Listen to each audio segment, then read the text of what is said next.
ഇന്ന് മംഗളവാർത്ത ദിനം. മംഗളവാർത്ത മറിയത്തിന് ലഭിച്ച ദിനം. ദൈവപുത്രൻ്റെ അമ്മയാകുമെന്ന മംഗളവാർത്ത ലഭിച്ച ദിനം. ആ മംഗളവാർത്തയ്ക്ക് ദൈവപിതാവിൻ്റെ തീരുമാനത്തിന് അവൾ സ്വയം പൂർണ്ണമായി സമർപ്പിച്ച ദിനം. ഈ മംഗളവാർത്തയുടെ കാര്യം ഓർത്തപ്പോഴാണ് കർത്താവ് നൽകിയ മറ്റൊരു മംഗളവാർത്ത ഓർമ്മയിൽ വന്നത്. കുരിശിൻ്റെ വഴിയിലെ 8-ാം സ്ഥലത്ത് കർത്താവ് ഒരു മംഗളവാർത്ത നൽകുകയാണ് ജെറുസലേമിലെ സ്ത്രീ സമൂഹത്തിന്. അതെ, തൻ്റെ പീഡാനുഭവത്തിൻ്റെ വഴിയിൽ സംവേദന, ദുഃഖം, അനുകമ്പ ഒക്കെ പ്രകടിപ്പിക്കുവാനായി വന്ന സ്ത്രീകളോട് ഈശോ പറയുകയാണ്, നിങ്ങളെയും നിങ്ങളുടെ കുഞ്ഞുങ്ങളെയും ഓർത്ത് കരയുവിൻ. വരാനിരിക്കുന്ന വൻ വിപത്തിൽ നിന്ന് ഓടിയകലുവാൻ സചേതരായിരിക്കുവാൻ ഈശോ തന്നെ സ്നേഹിക്കുന്നവരോട് ആഗ്രഹിക്കുകയാണ്, ആവശ്യപ്പെടുകയാണ്. യോഹന്നാൻ ശ്ലീഹ ചോദിക്കുന്നുണ്ട്, യോഹന്നാൻ മാംദാന ചോദിക്കുന്നു ഫരിസേയരോട്, അണലിസന്തതികളെ, ആസന്നമായ ക്രോധത്തിൽ നിന്ന് ഓടിയകലാൻ ആരാണ് നിങ്ങളെ പ്രേരിപ്പിച്ചത്? മത്തായി 12:34. ദുഷ്ടരായിരിക്കെ നല്ല കാര്യങ്ങൾ പറയാൻ നിങ്ങൾക്ക് എങ്ങനെ കഴിയും? നന്മയുണ്ടാവുക, ഹൃദയമുണ്ടാവുക, ഹൃദയത്തിൽ അനുകമ്പയുണ്ടാവുക മാനുഷികമായ മൂല്യങ്ങളാണ്. ആ ഒരു ഹൃദയത്തിൻ്റെ ഭാഷ ഇവിടെ പ്രകടമായതുകൊണ്ടാണ്, അവരുടെ നയനങ്ങളിൽ അനുകമ്പ നിഴലിച്ചതുകൊണ്ടാണ് ഈശോ തൻ്റെ മുറിവുകളും അവയിൽ നിന്നിറ്റ് വീഴുന്ന ചുടുചോരയും തോളിലെ കുരിശിൻ്റെ ഭാരവും ഒന്നും കണക്കാക്കാതെ അവരെ ആശ്വസിപ്പിക്കുന്നത്. ലൂക്കാ 23:28. അവരുടെ അനുകമ്പയ്ക്ക് മുമ്പിൽ, സഹാനുഭൂതിക്ക് മുമ്പിൽ, സ്നേഹപ്രകടനങ്ങൾക്ക് മുമ്പിൽ ഈശോ തൻ്റെ വേദന മറക്കുകയാണ്. ഈ മറവി ഈശോയ്ക്ക് പണ്ടേ ഉള്ളതാണല്ലോ, അല്ലേ? തൻ്റെ ദൈവികത്വം മറന്നുകൊണ്ടാണ്, പിതാവിനോടൊപ്പമുള്ള തൻ്റെ മഹത്വം മറന്നുകൊണ്ടാണ്, അല്ലെങ്കിൽ വേണ്ടെന്ന് വെച്ചുകൊണ്ടാണ് അവിടുന്ന് മനുഷ്യരൂപം ധരിച്ച് പുൽക്കൂട്ടിൽ ജാതനായത്.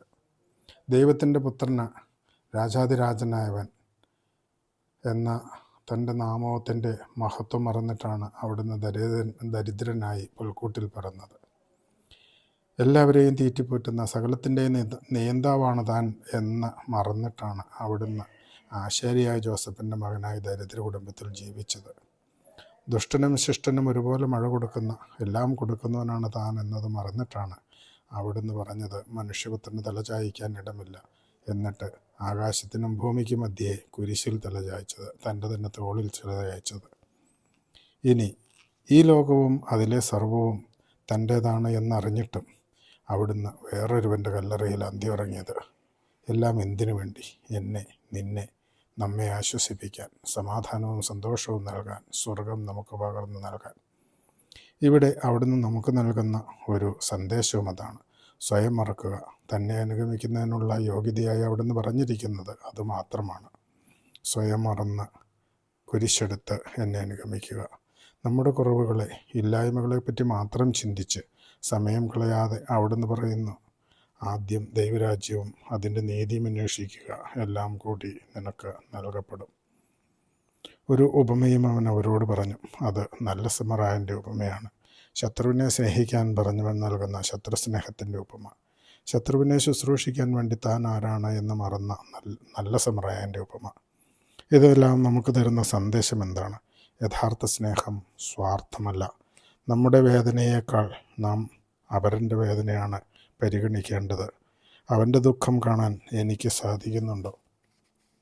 കരുണ നിറഞ്ഞ ഒരു ഹൃദയമാണോ എനിക്കുള്ളത്?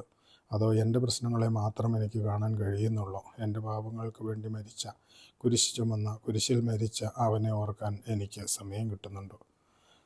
തൻ്റെ രക്തം ചിന്തി അവൻ നേടി എൻ്റെ സഹോദരങ്ങളെ കാണാൻ, അവരുടെ വേദന മറക്കാൻ, വേദന കാണാൻ ഉള്ള കാരുണ്യവും അനുകമ്പയും എൻ്റെ ഹൃദയത്തിലുണ്ടോ?